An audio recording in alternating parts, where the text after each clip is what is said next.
expertise. That's very advantageous Yes. Yeah. for a user So in the field. the pre-planned part of it, Chief Sullivan, coming from the East Coast, he worked with ESO over there. He was kind of the administrator of it. So his feedback on the customer service aspect and how it's declined over time. ESO, I think, has lost a lot of their programmers to ImageTrend and others, and it's kind of changed the services they're providing.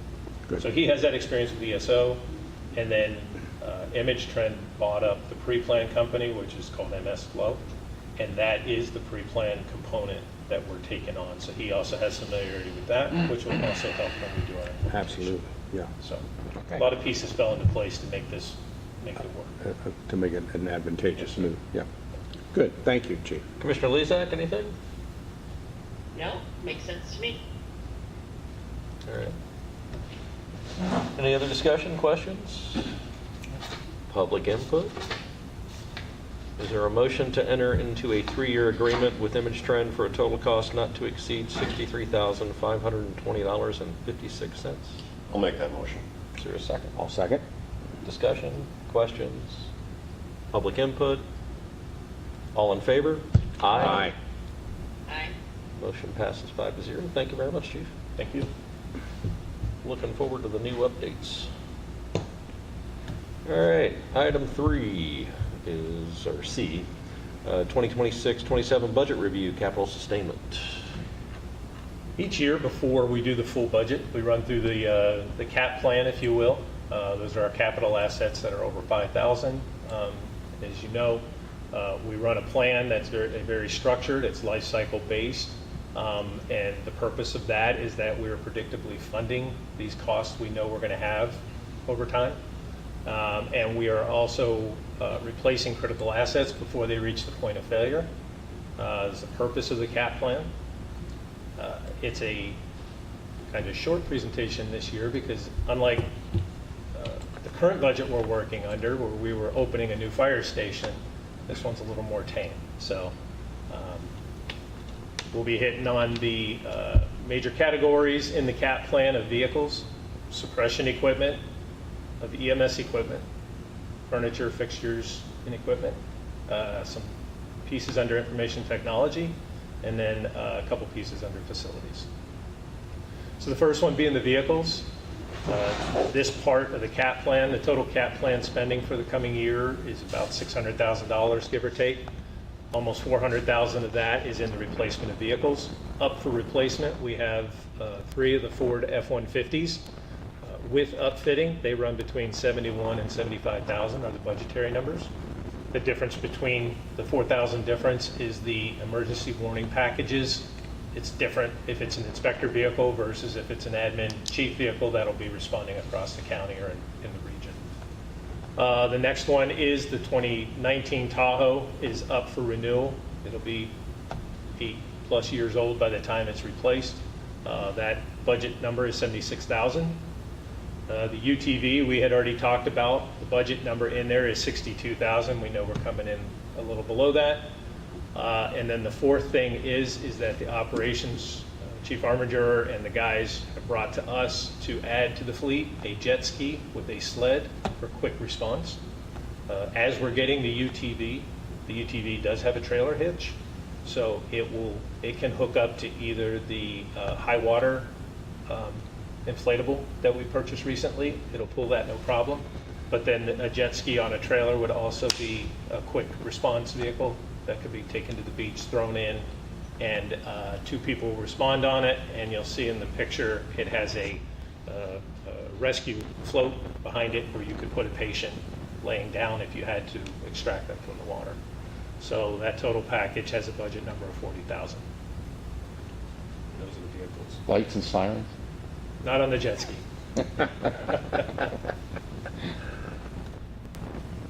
For suppression equipment, we have for purchase this coming year a set of the Jaws of Life. That's the generic name. These are actually a Genesis brand tool that we use on our trucks. We have one that's due for replacement in the upcoming year. We have a set that we're replacing this year. But that includes the spreader, and that's for prying open doors, hoods, things like that. A cutter, which can cut through the metal of a vehicle, and then a ram for spreading apart if you need to spread crushed seat away from the dashboard or something.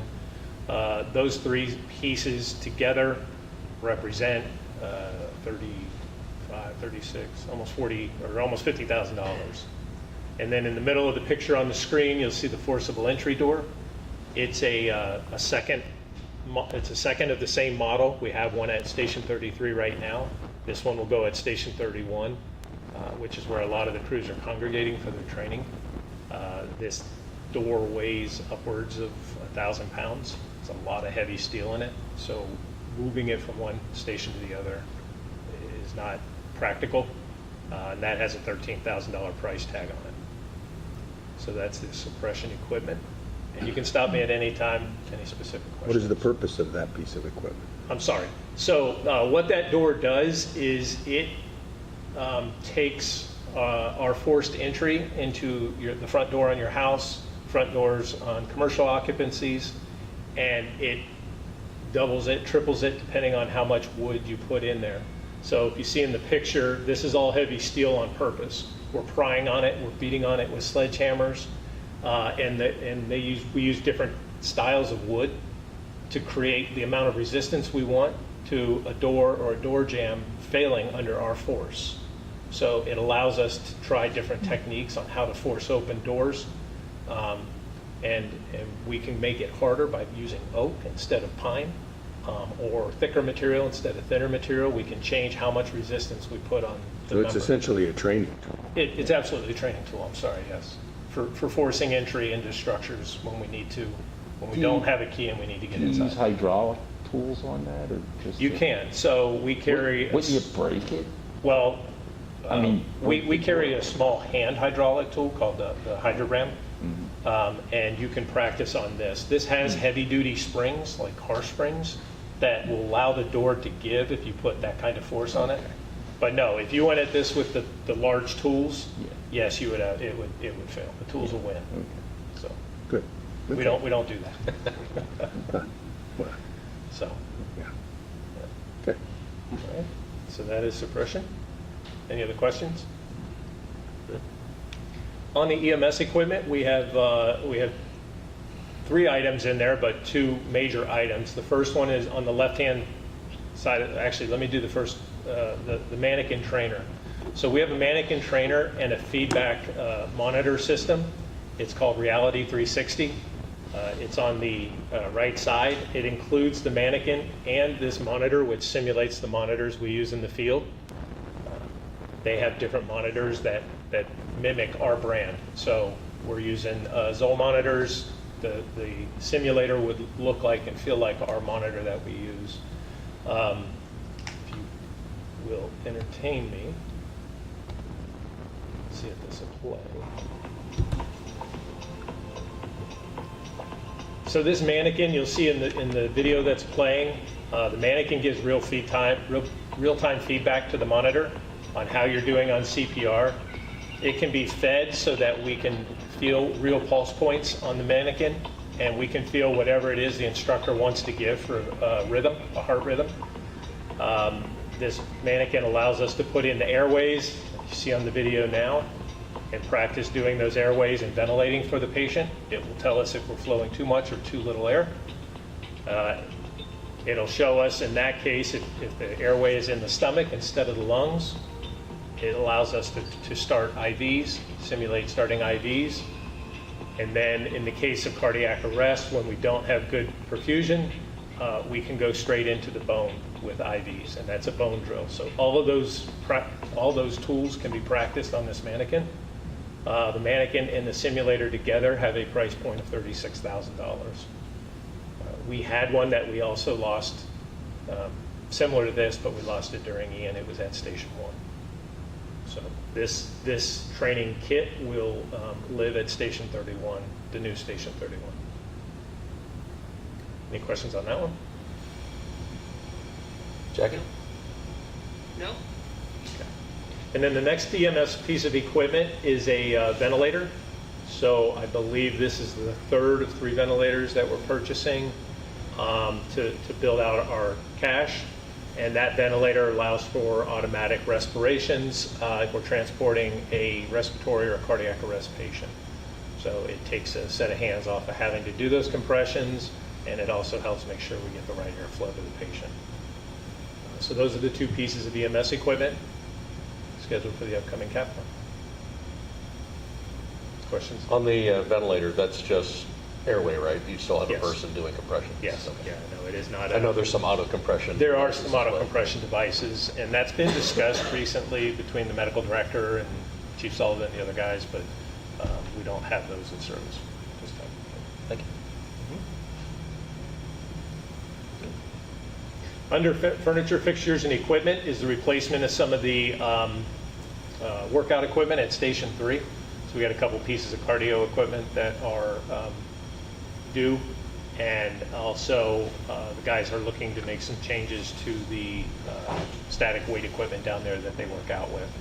So I put a rack like you see at Station 1 in the picture, but that's not exactly the piece of weight equipment they're looking to use.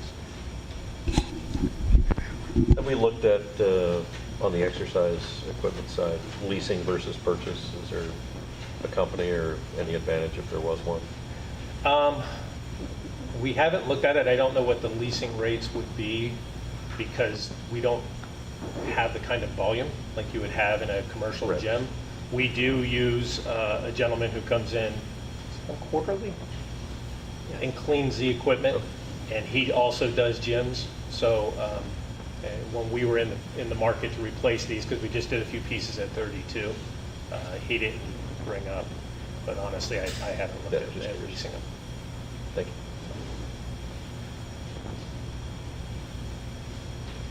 And any questions on FF&E? Pretty simple. Then the last one, I don't know how to make it very exciting, but we're replacing an air conditioner at 33. This unit is in the current budget, and one of the things that Jim has done is taken the vendors around as he's reestablishing our vendor list and had all of our systems evaluated to get a handle on them. And this 10-ton unit was still doing good, so we're moving it back a year into next year's cap plan. But this is the large unit. There's 2 units that serve Station 3, and this one at 10 tons is the large unit. Has a price tag of right around $21,000. And then the other one is at Station 32. We have a all-in-one copy machine, and it is due for replacement, and we're going to replace it with a machine similar to what you've seen at headquarters, and that has a price point on it of $8,300. So those are the 2 items on the cap plan for facilities and IT. Questions, comments? When we replace equipment that's still functional, Mhm. do we donate it to someone, or is it just, I There's a mean, if couple it's different. junk, but if we're still using it, Right. it still works. So there's a couple different ways that we go about it. One we will hit on at the end, where we did donate some equipment to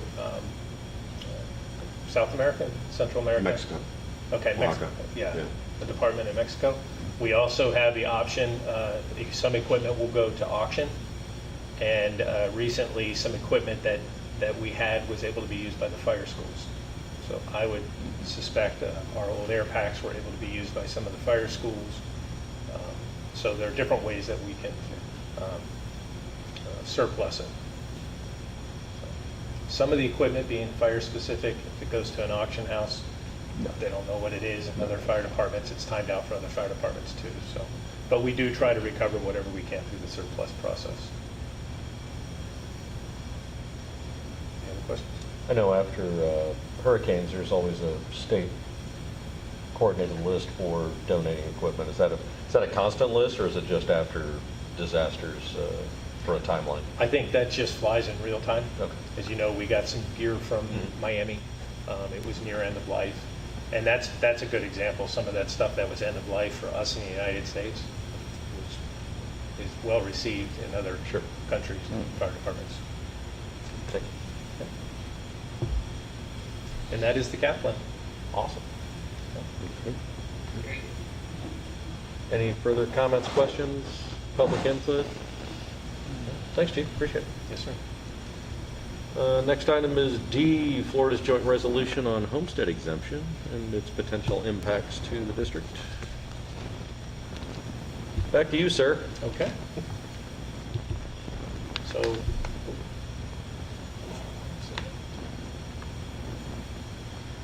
So as you know, if you've been watching the news, paying attention, the legislature has passed a resolution to go on the November ballot, adjusting the homestead exemption rates for those homeowners in Florida who are homesteaded and homesteaded by January 1, 2027.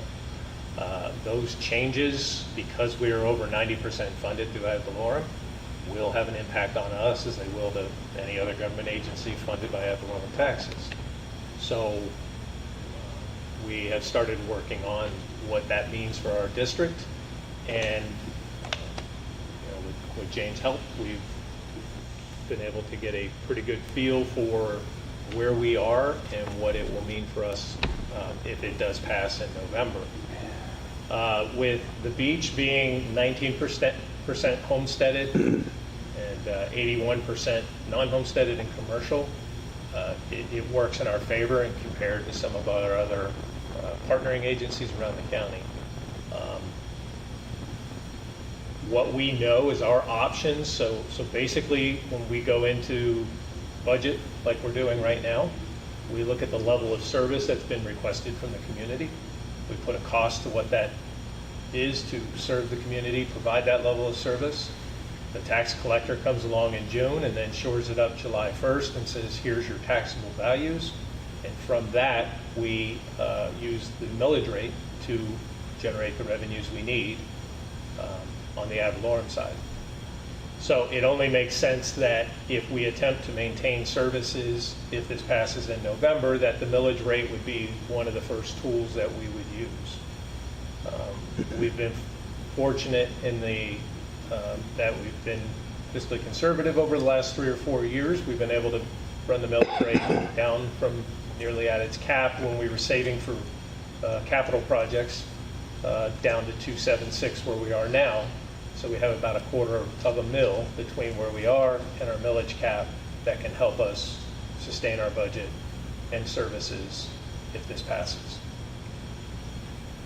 It doesn't provide a whole lot of option, but life safety fee structures can be revisited. As you know now, we're collecting approximately 25% of our cost of those services through fees. Ambulance transport fees can be revisited, but there's not a whole lot of room in that area to work because they are driven largely by Medicare and Medicaid reimbursement rates. And then the fourth option that exists out there but would have to go through referendum would be a non-ad valorem assessment that the community would vote for to help maintain the level of services if we can't do it through the first 3 tools. So it's kind of a general picture of where we are. We worked some numbers to see what the impacts would be because we're going to have to lay people off and not have to lay people off. With the current taxable values, working within our 3 millage cap, we today, in today's dollars, today taxable values, we could probably just maintain without layoffs. So I will tell you, not other agencies are going to be in the same boat. So this is going to hit every agency different, depending on the makeup of their communities. Some communities out there run upwards of 50% on their homestead properties, and it's obviously going to have a different impact on them. So we, as we had talked about with the merger language, the same limits exist for us that they do with the merger, that we don't have the ability to go out and advocate one way or another. However, if you're approached and the community wants information, the same information I'm giving to you, we can provide, facts and figures based on the budget, the numbers that we have to them, but we cannot go out and advocate. So, Something I came upon, first the transport fees, and I'm on Medicaid, and I don't have any money. Do we have a hard collection system, or we just write it off? I mean, we turn turn to it Jane on that. Do we just accept the Medicaid rate for somebody who has Medicaid? Yes. Okay. Generally, on average, it's $190. But many people on Medicaid are having their benefits slashed. So let's say it's $190 and I don't have any money. Do we turn it over to a collection agency or do we just write it off? No, with Medicaid, we write off the difference. So Medicaid pays $190 and then we write off the balance. So What if they the don't cost of have- the patient is nothing, They're correct? generally, I mean, not all Medicaid policies are identical, but that's what we see on average. And honestly, we don't have, I think we had 6 Medicaid filings last year. So there wasn't that many, but what we do have is the Fire Chiefs Association has negotiated with the state to do a grant. It's called the PEMT, Paramedic EMT Grant. And what that does is it helps augment the difference between what Medicaid pays and what the actual cost to run the service is. And then we get that money from them through that grant.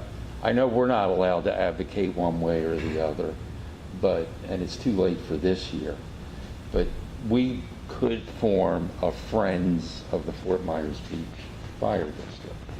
And I don't know if they would be allowed, but let's say something like this comes up again, because they raise their own money, I wonder if they could say this is a bad idea. I mean, it's just a thought for, it's almost like a cert thing, but it's not. Chief, are we allowed to put how tax changes could affect your services page, just an informational, unbiased either direction on the website? I believe we are. That might be I helpful. confirmed that with Attorney Salzman, but in the guidance that we received, I believe we can do that. Potential impacts, how it affects your service, what it does to your cost for services other than emergency. Right, and I believe the state's already done something to that effect, so homestead calculator or whatever. So. Great. Any other questions, comments? No? Good work.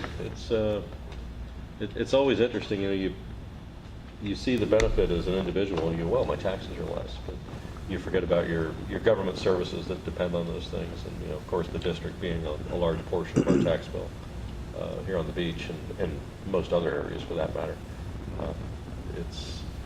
It's a little frightening to see, and one of my curiosities is the timeline of when this passes, when it's implemented, and then the subsequent effect on home values for the following years. Do we see those bump up at a faster rate, say for the county trying to recover, a little bit of the lost revenue? It's do my values go up the same amount that my new tax exemption also increase, just to offset it and make it zero? You don't know what government's going to do, obviously, but it'd be interesting to watch develop if it does pass. I'll have to say I was surprised that the legislature didn't put an exemption in for public safety. They did for education. I would think public safety would be as important as education in the scheme of life, so to speak. They didn't do it, so it's something we have to deal with right now. It's interesting because a lot of the conversation that was in the media, on TV about it, was about the categories where you have to use the remaining dollars, and public safety is one of those categories protected, where the cities and counties are to use their dollars for public safety. But it doesn't touch the fire districts in any way, and that is our sole mission, is to provide public safety. So it is interesting that there was no inclusion of us in the same category as education. Yeah. I'm disappointed that someone wasn't thinking ahead that impact, because this isn't just going to affect us, of course, this is going to affect the entire state. How many fire districts are in the state? 61. Say 58. Okay. They're all going to be dramatically dramatically impacted. Not only that, but I mean, you've got mosquito and water and all the other special districts, and for that matter, local government and county government. It's a big impact all the way across that, is going to, I think, have some growing pains if, again, if it does pass. I have a feeling it might, just, I guess. Yeah. People are always in for saving money, and they tend to see the shiny thing in front of them instead of the work underneath. So we'll see what happens, and we'll deal accordingly. I think being prepared is the best thing we can do either way. Right. And if our voters and taxpayers have questions, that we can give them as much information as we're allowed to. It's a good thing if somebody asks, hey, if I get this, do we still have an ambulance? Do we still have a fully staffed station? I think those are the big items in most people's eyes that they want to make sure that if they need it, we're there for them. And I say we, and the district, it's obviously we're not going to anybody's house because we're all past our prime in helping them out, but I'll do what I can for any neighbor, I'll put it that way. Any other questions, discussion? Commissioner Lezak, anything? No, nothing. We're good? No? Thanks, Chief, appreciate it. That takes us to our addition, item E, that was proposed by Commissioner Fleming. I'll let you introduce it, sir. Yes, I've been speaking with Chief Worth about this for a while, and it predates what the government is trying to do as far as this ad valorem. I'm adamantly opposed to spending money that we may not have. But I want this to be a discussion item today because I believe there's a way we can put a deposit of $25,000 in next year's budget, and we would have 2 years before production would begin. That said, that's an option. This is Munson. It's a company I found. I'm not advocating for this company. I am advocating for this style of boat. When you have time, go through it. Its best features is it's only 26 feet. Anything over 10, if you ever moved it on a trailer, you have to have a exemption or somebody who's qualified. A wide load permit, Yeah, which. so 10-foot beam. So anyway, this is it's a landing craft. It's 63 inches. It'll drop down. It can go in very shallow water. Instead of the engine tilting, it comes straight up. So the boat would actually run aground before the engines would be impacted. It has a fairly small fire pump, about 350 gallons of pressure, which I believe equals most of the hydrants on our dead-end streets. It also has a foam system. It has bumpers to push things. And we used to have a boat years ago, and it was a big boat. And the chief would take it offshore fishing.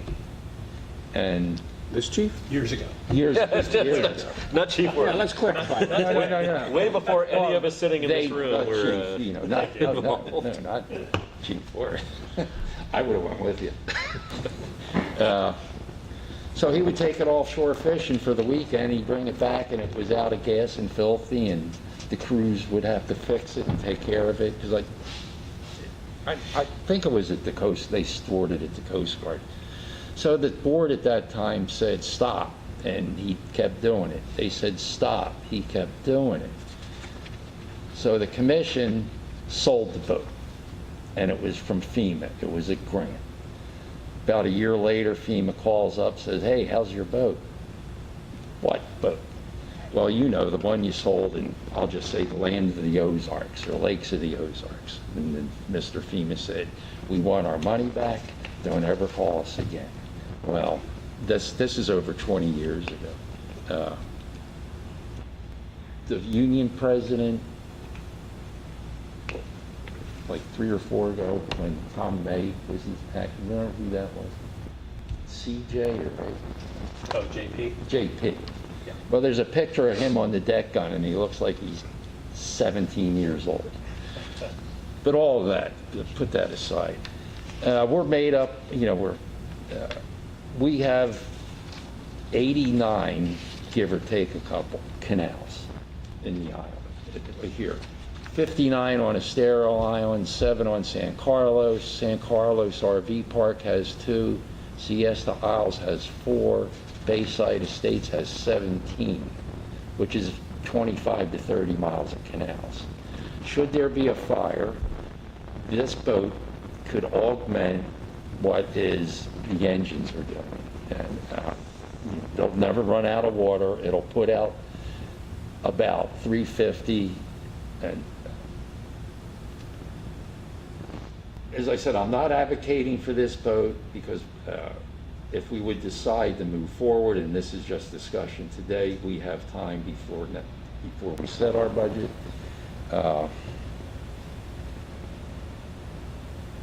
If we would approve it, the chief will put together a committee to study. I know there's other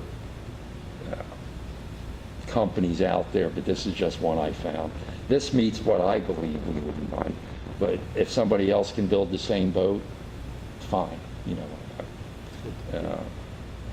and there are some grants available. I don't know how much or what that process is. Our deposit would be due next year of $25,000. They don't start production of the boat currently. That's at 22 months. So, I mean, we could kick the can down the road, but if we want, we could get it if we think we need it, and I believe we do. Questions, comments? I'll start with, I have a couple of concerns.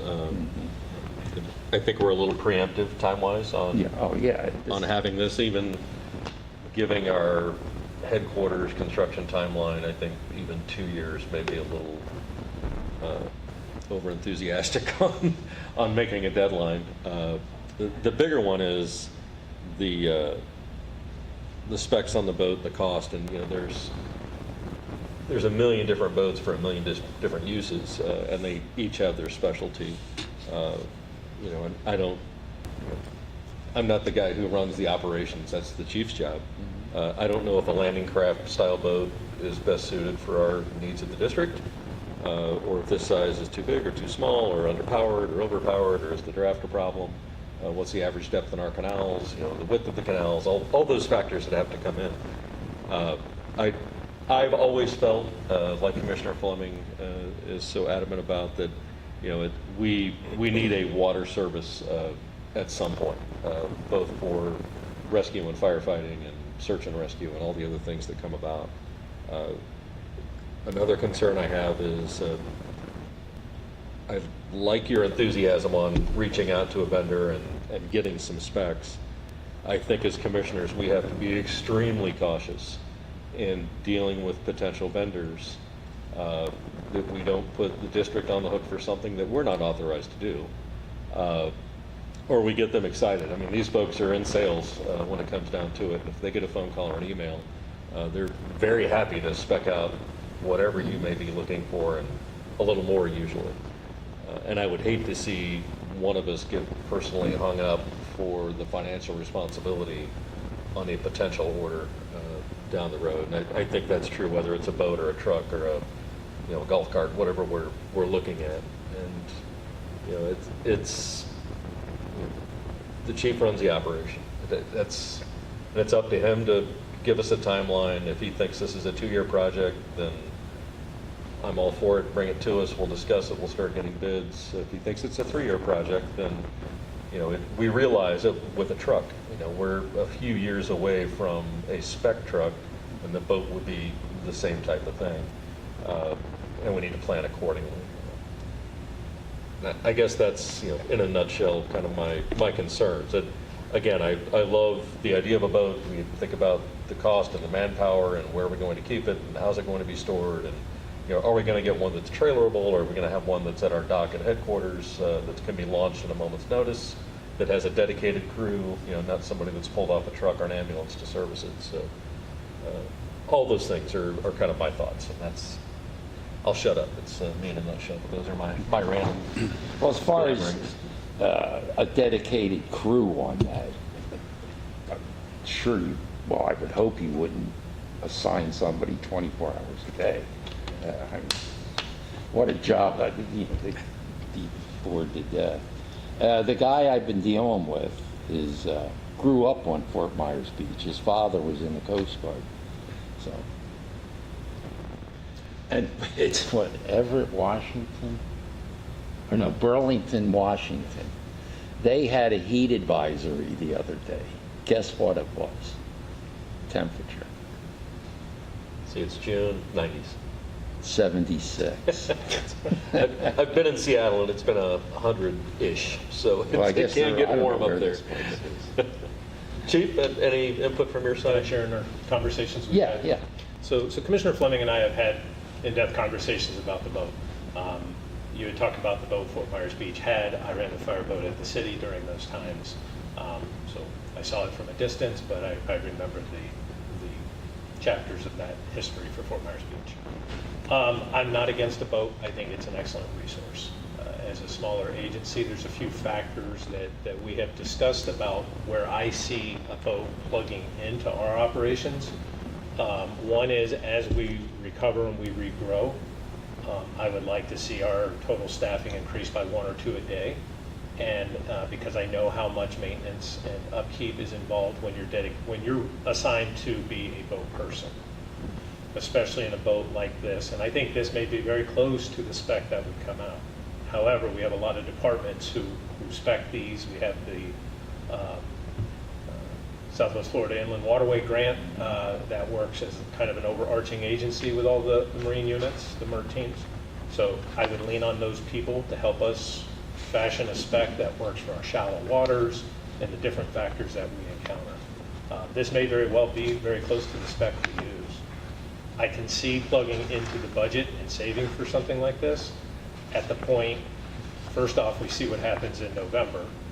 But then when we know we're moving forward with design on this, on admin, I envision a lift on the back bay that would house this boat.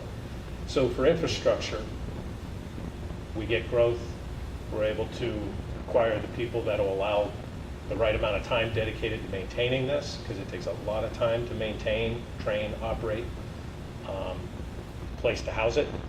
And then I think the station will be a driving timeline for when we need to start budgeting and designing and saving for the ultimate purchase.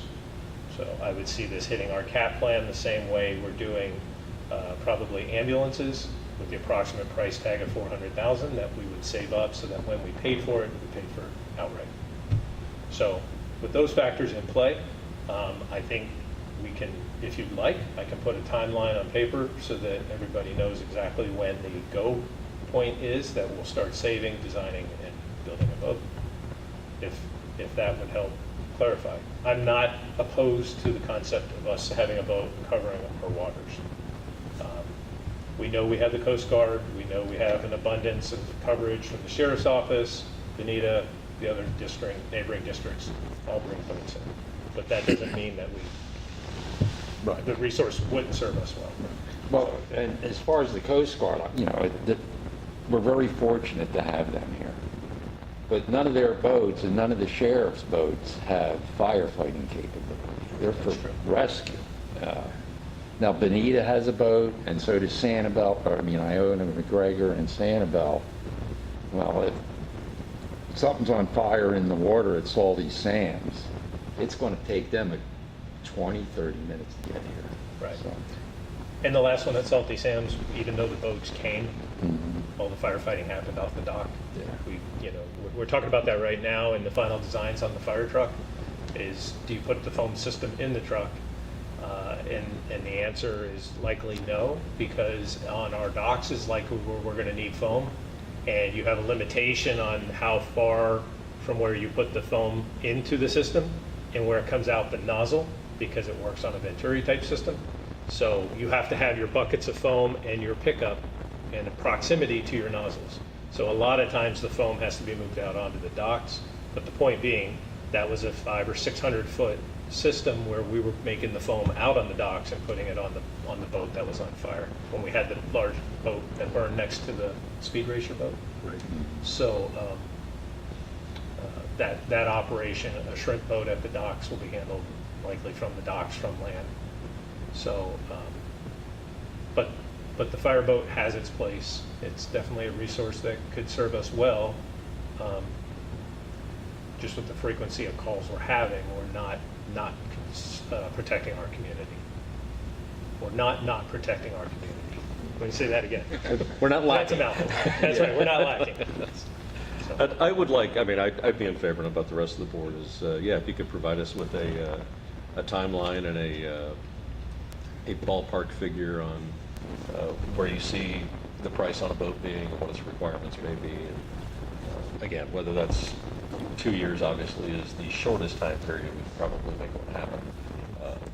But it'd be interesting to know. And again, we're dependent on this impact, to our ad valorem in November, and that could affect more than, just a boat. So it's, I'd hate to see us start saving for something sooner than what we know the big picture is truly going to be next year. I certainly don't want to kick it down the road, forever. I think it's important. It's probably the one item community members always ask me about is, what the heck? Like, we're a beach, we're surrounded by water community on an island, and where are water resources? It's a glaring inadequacy. I would Well, say.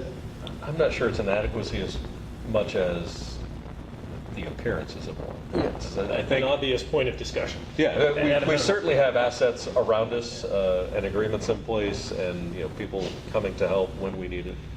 There was a house fire on my canal probably 7 years ago, if I recall correctly, and it started. The first unit there was our truck. And the guys ran the seawall with hose, and they attacked the fire from the back of the house. It was 10 minutes before the first fireboat passed. And I can tell you that their training probably wasn't current. They were stopped by another agency for not having life jackets on. There was a whole list of, oh, by the way, these are the things you're required to do before Not the you way we actually would get to run go that. play in the fire. Yeah, not the way we would run that No, fireboat. exactly. So, but it was, I want to say there were 3 boats that responded in total to that fire, if I recall correctly. Bonita Sheriff's Department, I think, Iona.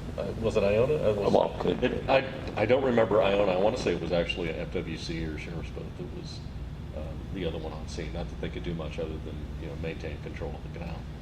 As a reminder, the default response package to something on the water around Fort Myers Beach is the Sheriff's Office, Coast Guard, Sheriff's Office helicopter, Bonita, Estero, Iona McGregor, Sanibel, and Cape Coral right now.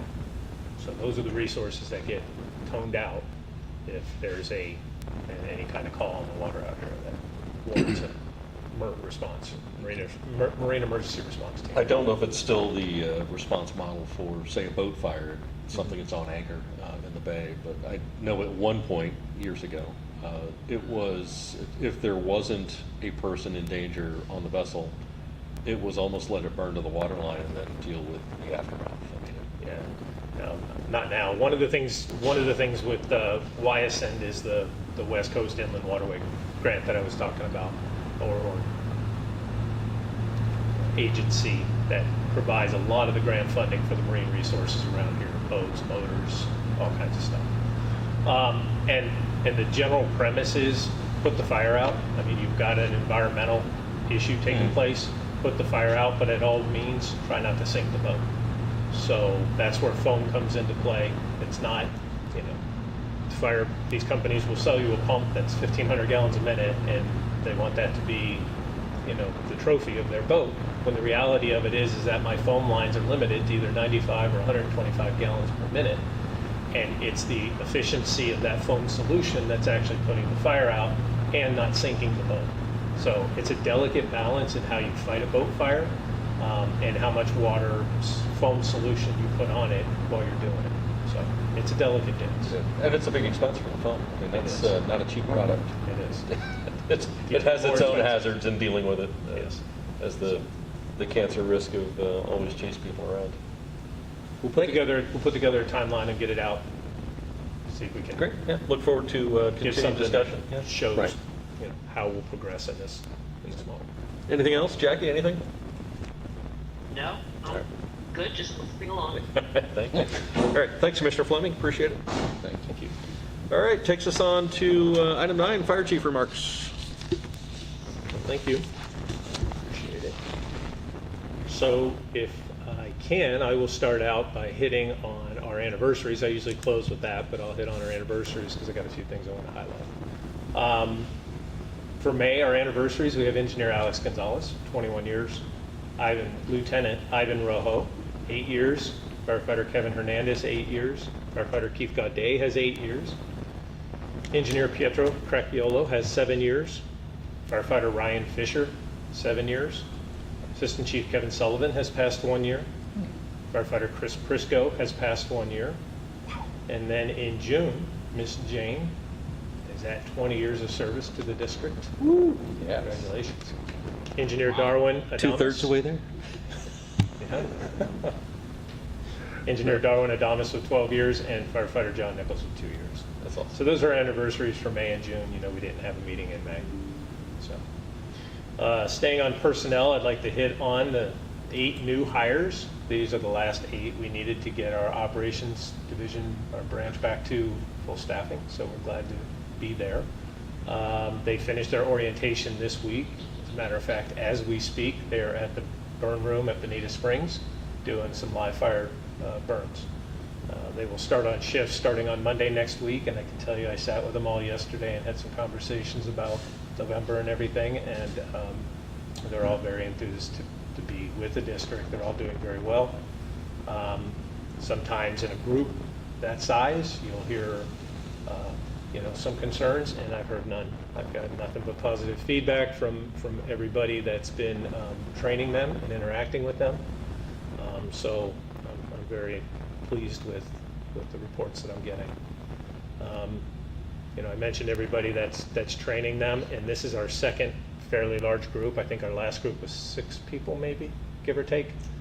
And our internal folks have just truly stepped up and joined in. Chief Sears has put out an agenda for the 5-week orientation, and people have been stepping up and saying, I'll take this topic or that topic, and we filled all the spots, and we're doing it with the people that are on the floor and are going to be working with these folks. So it's very encouraging. So to all those people that have stepped up and volunteered, thank you. They're making it, they're taking a piece of this and making it theirs. So that's really cool.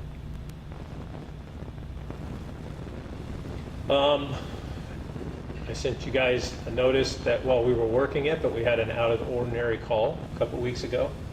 That was a technical rescue over on the barge on Main Street, docked on the bay.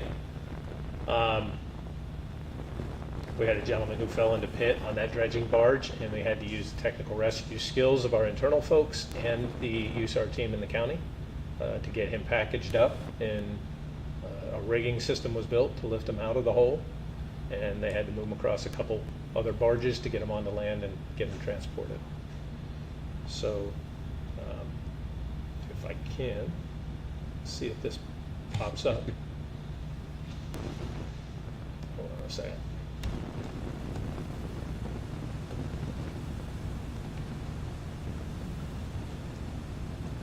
Sounds like that was a very technical and difficult rescue. It was. My video doesn't look like it's going to Chief, play. you used our drone was used in that as well, correct? It was, and I was trying, I had a video here, and it's not going to cooperate with me.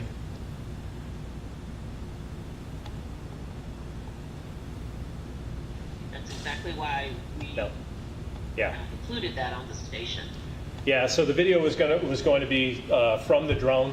So on this call, Division of Public Safety, dispatch, saw the call coming in. It got put in the queue to be dispatched out. Chief Sears was at our warehouse on Shrimp Boat Lane, literally 3 parcels from where this happened. And call came in, and by the time he got there, the drone was overhead, providing footage and some real-time intelligence on where the gentleman was located, and some what we could see from the sky on how he was doing. I was off that week, but the link came through on my phone, so I saw it all in real time as it was playing out. So the thing that was interesting is that while that operation was in process, over 60 responders from around the county were watching that feed and seeing our folks in action, and they did tremendously well. This was the first technical rescue call that Lieutenant Martinez, Joe Martinez, was in charge of, and the feedback from Chief Sears and both our USAR director, who's assistant chief over at Anna McGregor, was that he did a great job. So that gentleman was transported as a priority patient. His family reached out and updated us, and he's doing well. He's going to be fine, and was just very thankful of everybody's service. So I'd like to highlight the job everybody did.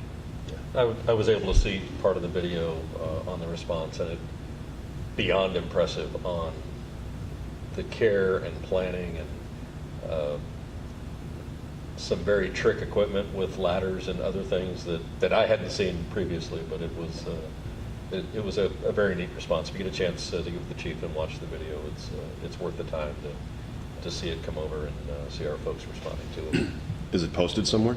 I can get you the feed for it. So we still have to build out our live feed. Ultimately, these videos will be on our website, and they'll be wide open to the public for everybody to see. So that's coming. So yes, good job to everybody on that.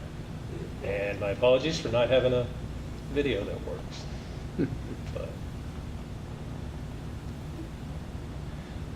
The next thing I'd like to do is highlight Miss Jennifer Campbell. So you see on the screen, recently the Institute of Fire Engineers highlighted Jennifer for her journey in the fire service. So, she started at City of Fort Myers. She started in the clerk's office before moving over to life safety over there, and then moved up all the way through the ranks to fire marshal before coming to Fort Myers Beach. She does a great job for us. She runs a tight branch on life safety, very well versed, and so she was selected and highlighted in their most recent issue of the International Institute of Fire Engineers. So good job to Jennifer, and thank you for all she does for us. And then the last part is, I'm going to turn this over to Jane. I'd like her to close out the report if we can. Well, not close it out, because I got another item I'm going to put up. But Jane, can you share recent news from FEMA and the state, as recent as yesterday? Yes, thank you, Chief. Commissioners, I was so excited when I went in to check the bank yesterday to do a few maintenance items, and I was so excited to see that we received the balance of our Cat B project from FEMA, which is $722,000. So I immediately, we got the funds. It's That's fantastic. just something, September of 22. Right. And here we are in almost July of 26. It's been a long road. The folks from Florida Department of Emergency Management have been great in helping us through the process, but it's been a struggle trying to get the balance of the funding. And honestly, I was so excited that they not only gave us the money, but they closed out the project, which means we get to keep the money. That's even more exciting. Yeah. I like said that news. very early on, I said, I'll be very excited to see how much of this, funding we actually get and get to keep, because a lot of times they'll come back in and review after the fact, and then you wind up owing money for whatever reason. But So, yeah, that was great news. We're $722,000 of reimbursement monies. Closer to whole. Closer, Right. yes. Closer to whole, Hmm. yeah. Yeah, so we've closed out now all of our projects except for the public spaces that used to be at 31. And I think we've already talked about it, but we're doing an alternate project to go ahead and purchase an engine, a replacement engine with those funds. And then we'll be completely done with Ian once that Great. occurs. Words I like to hear. And I can't, soon.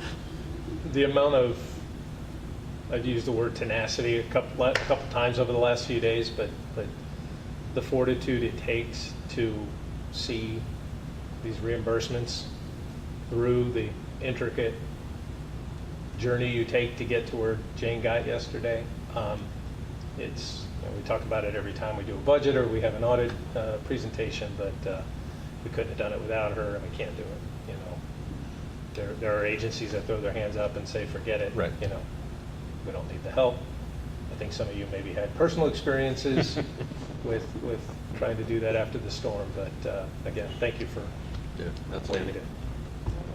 So, Fantastic. very tenacious.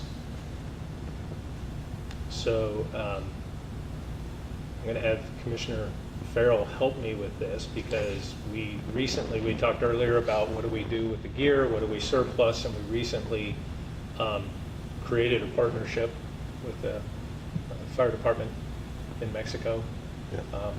Will you talk a little bit about your Yeah, relationship? no, I was approached by one of my coworkers, happens to be our general manager's wife, about her hometown in Oaxaca, Mexico, and asking if what we do with surplus equipment when it's timed out, aged out. And I said, I don't know. And I contacted Chief Worth, and I asked him the very same question. He says, well, who's looking? What do they need? And I filled him in, and it turns out, yes, we had gear that was aged out, and we packaged it up, and Marta Ramon is her name, and she brought it down, trucked it, shipped it, however, got it down to her hometown, and we have some video and some photos of that fire department receiving this gear. And I can't speak to the science of firefighting. Chief Worth was able to enlighten me on what we saw as the before pictures of the gear that they were using, and that the reason they could only fight fires from the outside. Chief, is that what you're... Yeah, that's okay.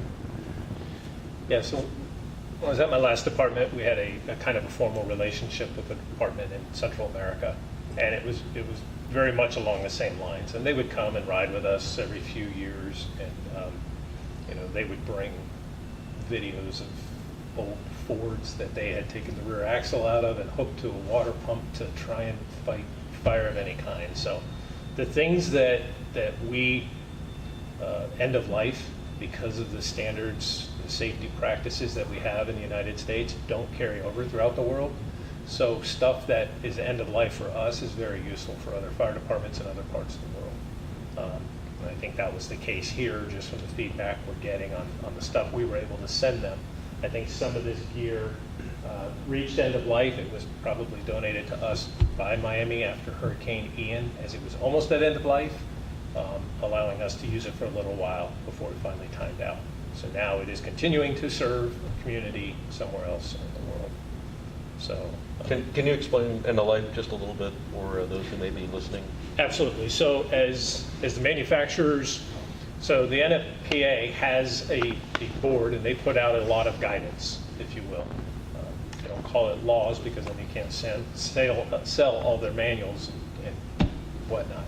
But different standards are established, and their best practices. And it's based on the testing of the materials. So basically, from UV attacking it, wash cycles, firefighting gear has a finite life. As you know, we purchase replacement gear every 5 years. It serves 5 years in frontline service, 5 years in backup, and then it has reached their 10-year end-of-life cycle. That doesn't mean that it is falling apart, and it can serve these other communities. It can be sent off to the fire schools. They could use it for training when they're not doing live fire, but it is no longer meets standards to be used in live fire situations. So, Okay, thank you. same thing with our air packs that we recently replaced. Those reach end of life. On those, we also saw repair costs that were making them cost prohibitive, but you know, they are serving a secondary role in the fire schools as the firefighters are training. They're not wearing them into live fire situations, but they can use them for all their training environments. So, Sure. question? Thank you. But I don't No, speak thank you. Spanish, but I'll just. Is that the actual gear we sent? Yeah, that's the station where That's we where it donated went. the equipment, yeah, yeah. And that's all of Fort Myers Beach Fire Department equipment. That's.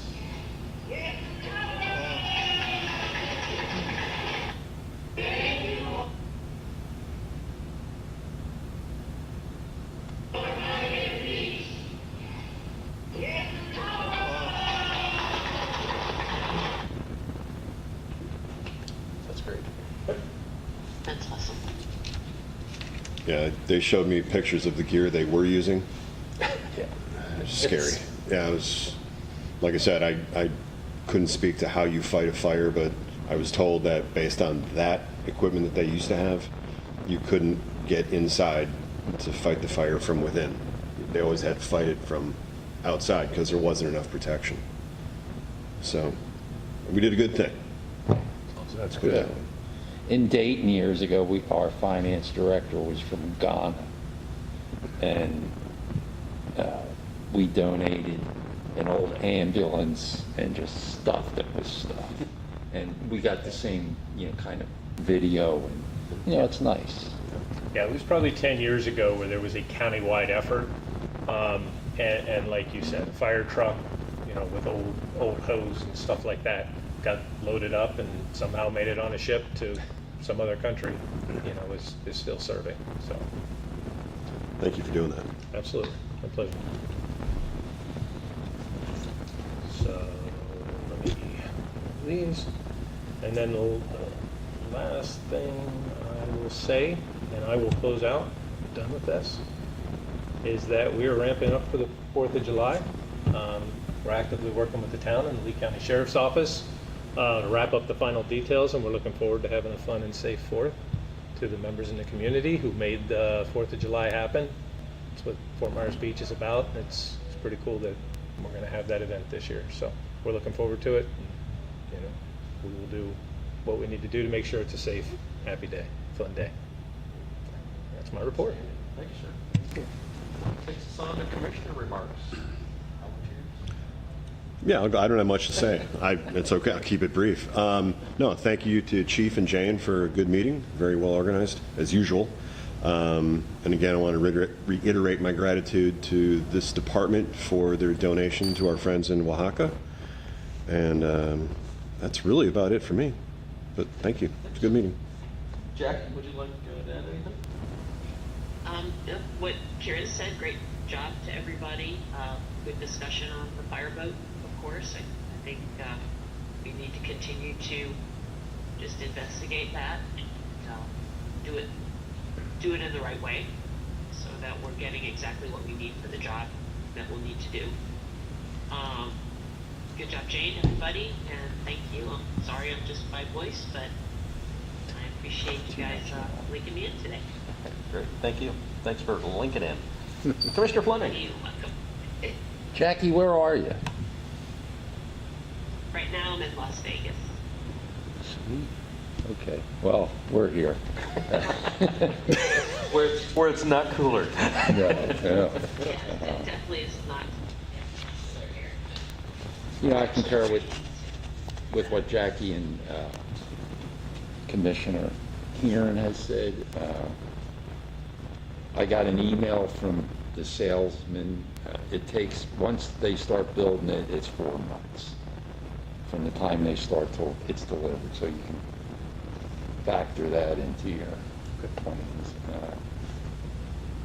Thank you. Thank you, sir. Jim? I just want to say that it was a great meeting, very informative on a lot of different topics today.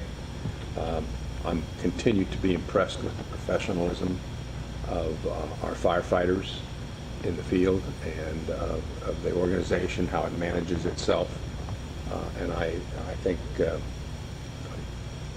the people of Fort Myers Beach and the district are very fortunate to have a first-class agency like this. And I hope that the Homestead vote, doesn't have a negative impact on us, but we'll do our best either way, I'm sure, to provide the services that the community deserves. So, and I had nothing but positive feedback from the community as I move around about the fire department and all the various little things they see us involved in. And again, it makes me very proud to be a part of this organization. So, thank you. Thanks, sir. I don't have much more to add. Really pleased with all the information we went through today. A lot of good discussion. Again, thanks to Jackie for remoting in. Always appreciate your input and participation. You're welcome. The big item on my head, she brought it up, 4th of July. It's not only just the 4th, it's a big one. It's the 250th anniversary of our independence as a country, and that's an important thing. That Constitution we all take an oath to in parts of our lives, and it's amazing to see that it's held on intact, even with all the infighting and differences that the public has. As the World Cup is gone, I hope we all get a little bit closer in understanding each other in the future. So please, everybody, be safe. Looking forward to the fireworks, the parade, whatever celebrations happen around that. Right. Should be fun. Enjoy. Thank you all for a good meeting. Thank you. Thank you. We are adjourned.